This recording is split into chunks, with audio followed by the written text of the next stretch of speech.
A half-moon glowed on smooth granite boulders, turning them silver. The silence was broken only by the ripple of water from the swift black river and the whisper of trees in the forest beyond. There was Ed staring in the shadows, and from all around the dark shapes crept stealthily over the rocks. Unsheathed claws glinted in the moonlight. Wary eyes flashed like amber. And then, as if on silent signal, the creatures leaped at each other, and suddenly the rocks were alive with wrestling, screeching cats. At the center of the frenzy of fur and claws, a massive dark tabby pinned a bracken-colored Tom to the ground and drew up his head triumphantly. "Oh, heart!" the tabby growled. "How dare you hunt in our territories? The Suningroks belong to ThunderClan. After tonight, Tigerclaw, this will be just another RiverClan hunting ground." The bracken-colored Tom spat back.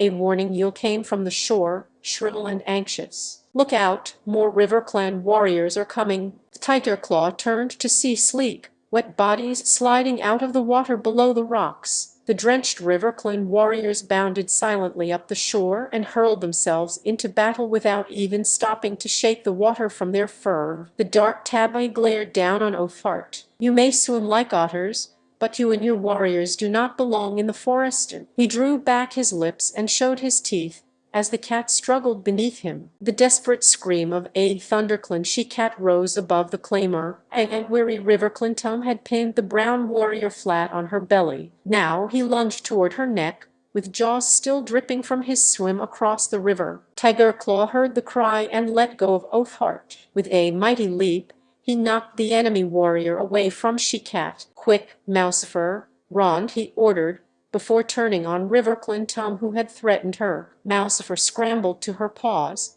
wincing from a deep gash on her shoulder, and raced away. Behind her, Tigerclaw spat with rage as the RiverClan Tom sliced open his nose. Blood blinded him for an instant, but he lunged forward regardless and sank his teeth into the hind leg of his enemy. The RiverClan cat squealed and struggled free. Tigerclaw, the yell came from a warrior with a tail as red as fox fur. "This is useless. There are too many RiverClan warriors." "No, Redtail, ThunderClan will never be beaten."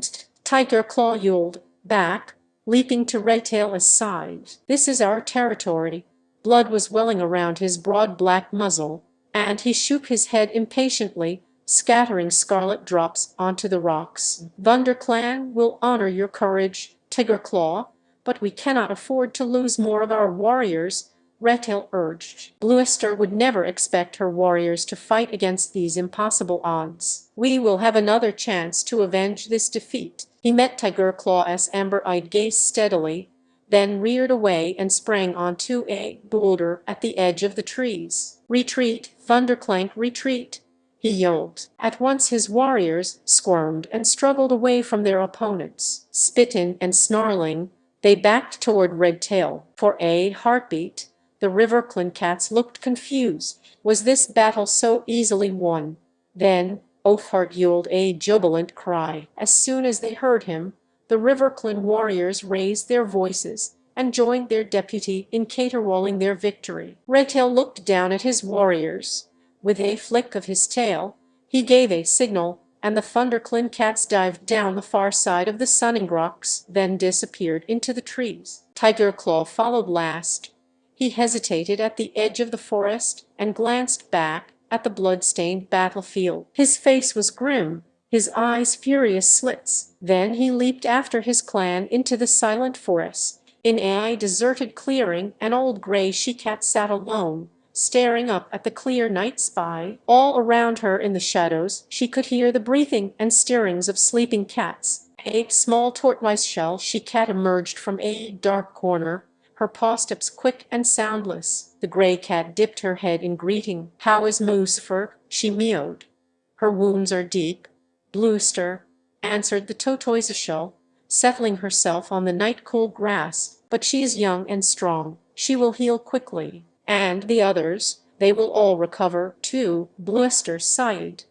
"We are lucky not to have lost any of our warriors this time. You are a gifted medicine cat, Spotted Leaf. She tilted her head again and studied the stars. Why, I'm deeply troubled by tonight's defeat. ThunderClan has not been beaten in its own territory since I became leader, she murmured. These are difficult times for our clan. The season of new life is late, and there have been fewer kits. ThunderClan needs more warriors if it is to survive. But the year is only just beginning, Spotted Leaf pointed out calmly. There will be more kits when Greenleaf comes. The gray cat twitched her broad shoulders. Perhaps, but training our young to become warriors takes time. If ThunderClan is to defend its territory, it must have new warriors as soon as possible. Are you asking Starkland for answer?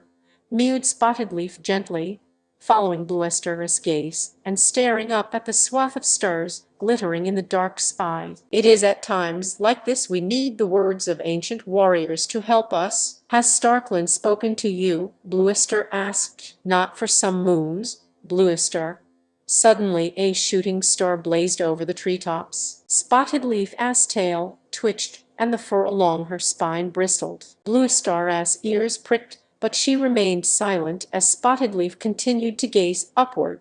After a few moments, Spotted Leaf lowered her head and turned to Bluestar. It was a message from Starkland, she murmured. A distant look came into her eyes. Fire alone can save our clan. Fire, Bluestar echoed.